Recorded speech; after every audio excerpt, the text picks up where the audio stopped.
이스라엘이 여호수아가 사는 날 동안과 여호수아 뒤에 생존한 장로들 곧 여호와께서 이스라엘을 위하여 행하신 모든 일을 아는 자들이 사는 날 동안 여호와를 섬겼더라.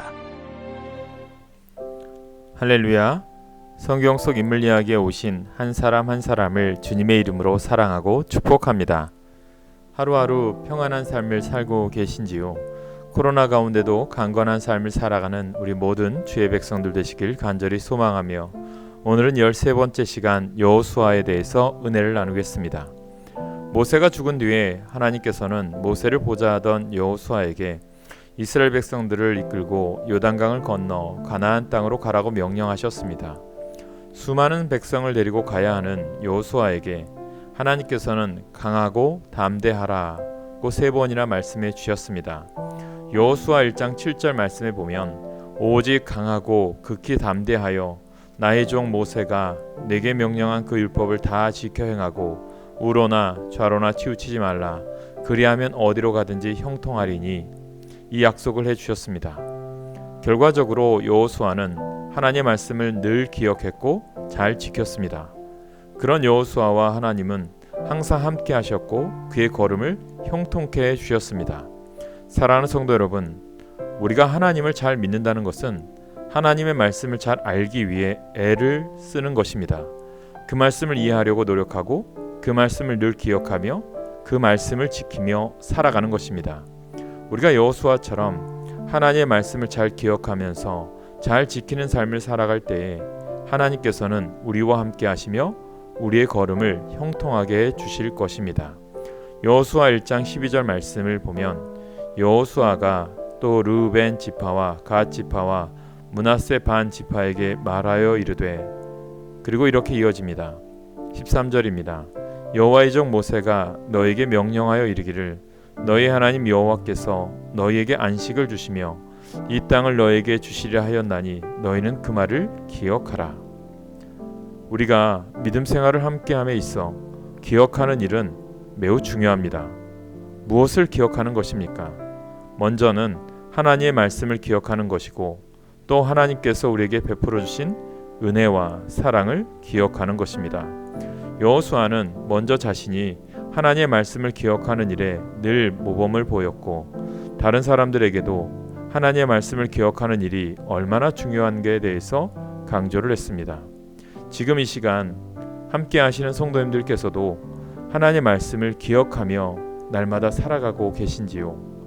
여러분 가운데 주신 말씀이 있습니다. 그 말씀을 꼭 기억하며 살아가시길 간절히 소망합니다. 또 하나님께서 나와 우리 가정과 자녀들에게 베풀어 주신 어떤 은혜와 사랑을 기억하며 살아가고 계십니까? 여호수아를 묵상하면서 하나님의 말씀을 기억해 보시고 하나님께 나아가 베푸신 은혜를 늘 기억해 보시는 시간들이 되시길 간절히 소망하며 여호수아를 계속해서 이어가겠습니다. 여호와는 구원이시다라는 의미를 가지고 있습니다. 그의 삶을 보면 우리가 많은 것을 배울 수 있습니다. 항상 말씀에 순종하여 그 믿음대로 살아왔던 여호수아, 우리에게도 믿음으로 산다라고 하는 것은 하나님 말씀을 기억하고 순종하는 삶에서 시작해야 됩니다. 여호수아 3장을 보면 이스라엘 백성들은 가나안의 문턱인 요단강 앞에 이르렀을 때 요단강은 이미 범람한 상태였습니다. 하지만 여호수아는 하나님의 역사를 기대하면서 제사장과 백성들에게 요단강 행진을 준비하라고 명령합니다. 가능성이 희박해 보이는 현실 앞에서도 하나님의 말씀을 기억하고 의지하면서 담대하게 나아가려고 애쓰는 여호수아를 하나님은 기뻐하셨습니다. 요단강은 어떻게 되었을까요? 하나님께서 홍해의 길을 내셨던 것처럼 이번에는 범람했던 요단강을 마른 땅과 같이 만들어 주셨습니다. 그리하여 여호수아와 이스라엘 백성들은 무사히 요단강을 건너 가나안 땅에 도착했습니다. 사랑하는 여러분, 때로는 위기 앞에서 여호수아처럼 하나님의 손을 의지하는 담대한 믿음이 우리에게 필요합니다.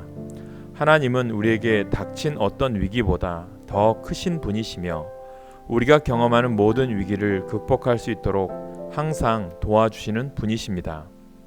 여호수아와 이스라엘 백성이 요단강을 건넜을 때에 하나님께서는 여호수아에게 이스라엘 각 지파마다 한 사람씩 12사람을 뽑으라고 명령하십니다. 그리고 그들에게 요단강 가운데서 돌 12개를 가져다가 자신들이 머무는 곳에 두라고 명령합니다. 여호수아는 요단강에서 가져온 돌 12개를 길갈에 세우고 이스라엘 백성들에게 말합니다. 여호수아 4장 6절에서 7절 말씀입니다. 이것이 너희 중에 표징이 되리라. 후일에 너희의 자손들이 물어 이르되 이 돌들은 무슨 뜻이냐 하거든 그들에게 이르기를 요단물이 여호와의 언약궤 앞에서 끊어졌나니 곧 언약궤가 요단을 건널 때 요단물이 끊어졌으므로 이 돌들이 이스라엘 자손에게 영원히 기념이 되리라 하라 하니라. 그렇게 함으로써 우리의 자녀들도 여호와의 손이 강하심을 알게 해야 하며 그들이 여호와를 경외하는 삶을 살아가도록 도와주어야 한다는 것입니다. 여호수아는 항상 신앙의 본을 보였던 믿음의 삶을 살았습니다. 또한 후손들에게도 하나님의 말씀을 통해서 가르치시기를 원하셨다는 것입니다. 우리의 삶의 중심에 하나님이 함께하는 삶을 사십시오. 영접하는 자, 곧 그 이름을 믿는 자들에게는 하나님의 자녀가 되는 권세를 주셨습니다. 영접은 항상 모시고 사는 것입니다. 내 옆에 하나님이 함께하심을 기억하면서 사시길 바랍니다. 여호수아는 하나님이 함께하셨던 과거를 기억하면서 지금 주어진 현재를 신실하게 살아갔고 미래는 하나님의 강한 손을 의지하면서 온전히 맡겨드렸습니다. 여호수아는 일평생 주님 품에 거하며 살아갔습니다. 여호수아를 본받아 일평생 주님 품에 거하시며 믿음으로 살아가시는 우리 모든 성도님들 되시길 주님의 이름으로 축복합니다. 기도하겠습니다. 우리의 삶의 중심에 함께 하시는 하나님, 여호수아를 통해서 오늘 우리가 말씀을 배웁니다. 그는 항상 하나님이 앞서 계셨고 하나님만 의지하는 사람이었습니다. 우리의 삶도 어렵고 힘든 여건 속에 있을지라도 주님만 바라보고 의지하게 하여 주시옵소서. 그리한다면 주님은 오늘도 우리에게 강하고 담대하라, 내가 너와 함께하리라 하셨던 그 말씀을 우리에게 주실 것입니다. 그 말씀으로 날마다 영적 전쟁에서 승리하며 주님 안에서 믿음으로 온전히 하나님께 영광 돌리는 복된 삶을 누리는 이 시간 함께 하시는 모든 분들 되시길 간절히 예수님의 이름으로 기도합니다. 아멘.